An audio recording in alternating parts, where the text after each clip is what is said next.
Don't Believe Everything You Think by Joseph Nguyen. Key takeaways. Number 1. Thinking is the root cause of all psychological suffering.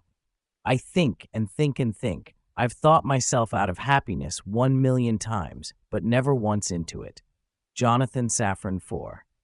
The mind's primary function is survival, not happiness.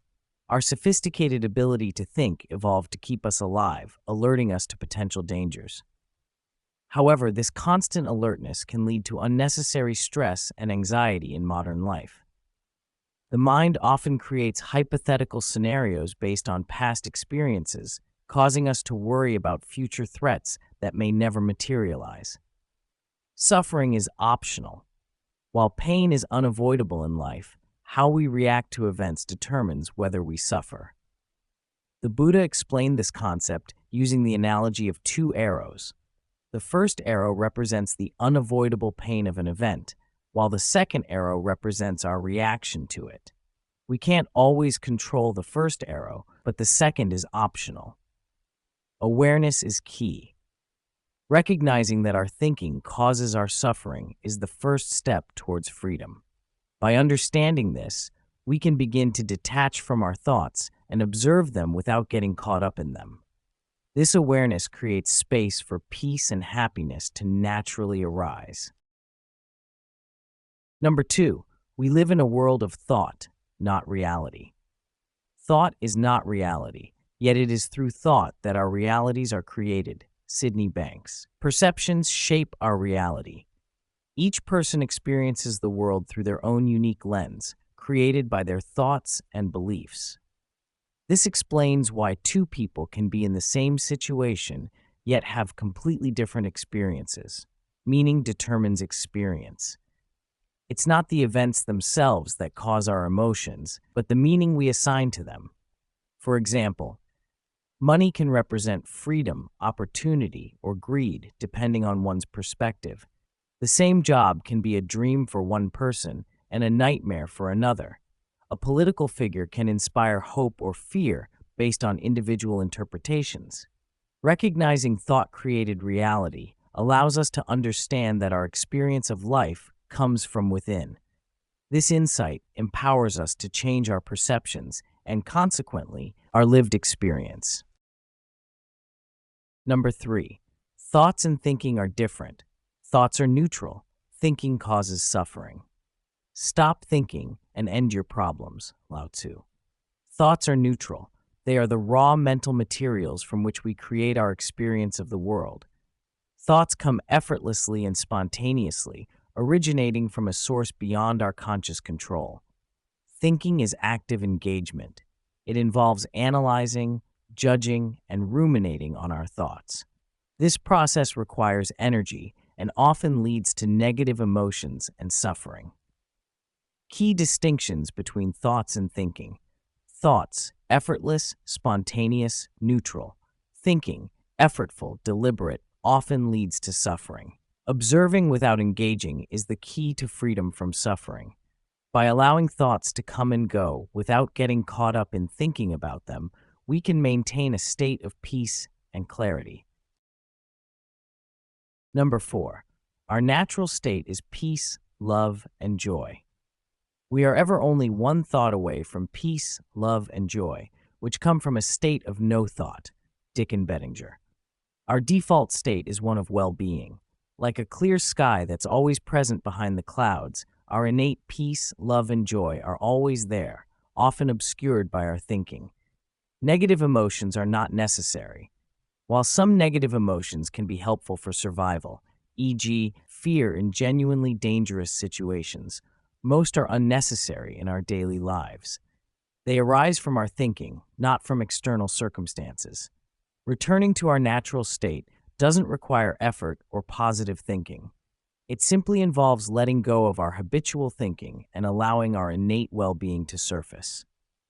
This state is characterized by a sense of wholeness and connection, spontaneous positive emotions, clarity and intuitive wisdom. Number 5, non-thinking allows access to intuition and inner wisdom. The intuitive mind is a sacred gift, and the rational mind is a faithful servant. We have created a society that honors the servant and has forgotten the gift. Albert Einstein.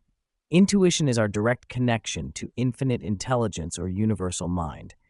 When we quiet our personal thinking, we create space for this deeper wisdom to emerge. Peak performance comes from non-thinking.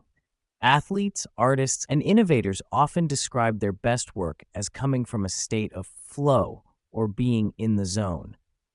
This state is characterized by effortless action, loss of self-consciousness, heightened creativity, and problem-solving abilities. Trusting intuition may feel scary because it often goes against logical thinking.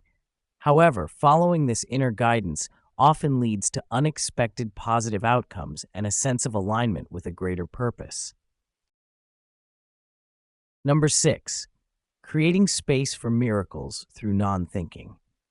Today, I make space for miracles. I recognize that it's not how big a miracle is that's important, but how much room I create for it. Kyle Gray. Empty your cup. Like the Zen master's lesson to the scholar, we must first empty our minds of preconceptions and old thinking to make room for new insights and possibilities. Rest is essential for growth. Just as athletes need recovery time to build strength, our minds need periods of non-thinking to integrate new ideas and solve problems creatively. Steps to create space for miracles. 1. Recognize that thinking causes negative emotions. 2. Surrender personal thinking and have faith in inner wisdom. 3. Cultivate feelings of love, peace, and joy. 4. Remain open to unexpected insights and opportunities. Number 7. Goals from inspiration, not desperation, lead to fulfillment. Have the courage to follow your heart and intuition. They somehow already know what you truly want to become. Everything else is secondary. Steve Jobs. Inspired goals come from a place of abundance and alignment with our true selves. They feel light, energizing, and expansive. We pursue them because we want to, not because we feel we have to. Desperate goals arise from a sense of lack or fear. They feel heavy, draining, and confining. We pursue them to escape our current situation or to gain something we believe we're missing. Characteristics of inspired versus desperate goals. Inspired, intrinsically motivating, end in themselves, feel expansive. Desperate, extrinsically motivating, means to an end, feel restrictive. Accessing inspired goals involves quieting our personal thinking and allowing ideas to arise naturally from our intuition. This often leads to more innovative and fulfilling pursuits. Number 8. Unconditional love and creation come from a state of non-thinking. The greatest power that mankind could ever achieve is the power of unconditional love. This is when people love with no limitations, conditions, or boundaries. Tony Green.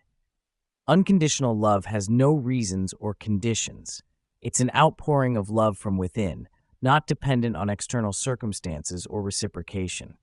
This love arises naturally when we're not caught up in personal thinking. Unconditional creation is the purest form of creativity. It involves creating for the sake of creation itself, not for external rewards or recognition. This state leads to innovative, unique, and captivating work. Benefits of unconditional love and creation: freedom from expectations and disappointment, increased authenticity and self-expression, greater sense of fulfillment and purpose. Number 9. Nothing is inherently good or bad. Thinking makes it so. There is nothing either good or bad, but thinking makes it so. William Shakespeare. Duality is created by thinking. Our judgments of good and bad, right and wrong, create separation and conflict. Without these mental labels, we can experience life more directly and peacefully, seeking truth, not rightness. Instead of trying to prove ourselves right or others wrong, we can look for the underlying truth in any situation. This approach leads to greater understanding and harmony. Negative emotions signal misunderstanding. When we experience negative feelings, it's an indication that we're caught up in our thinking and have lost sight of the bigger picture. By recognizing this, we can return to a state of peace, more quickly. Number 10, overcoming obstacles in practicing non-thinking. Do not let the behavior of others destroy your inner peace. Dalai Lama. Initial discomfort is normal. As we begin to practice non-thinking, the unfamiliar sense of peace and contentment may feel strange. Our minds might try to convince us that something is wrong because we're not constantly worrying or planning. Faith in the unknown is crucial. Trusting that everything is working out, even when we can't see the whole picture, allows us to stay in a state of peace and openness to new possibilities. Strategies for maintaining non-thinking. Recognize when you've fallen back into thinking without judgment. Remember that peace is always available beneath the thinking. Trust in your inner wisdom and the unfolding of life. Practice patience and self-compassion as you develop this new way of being.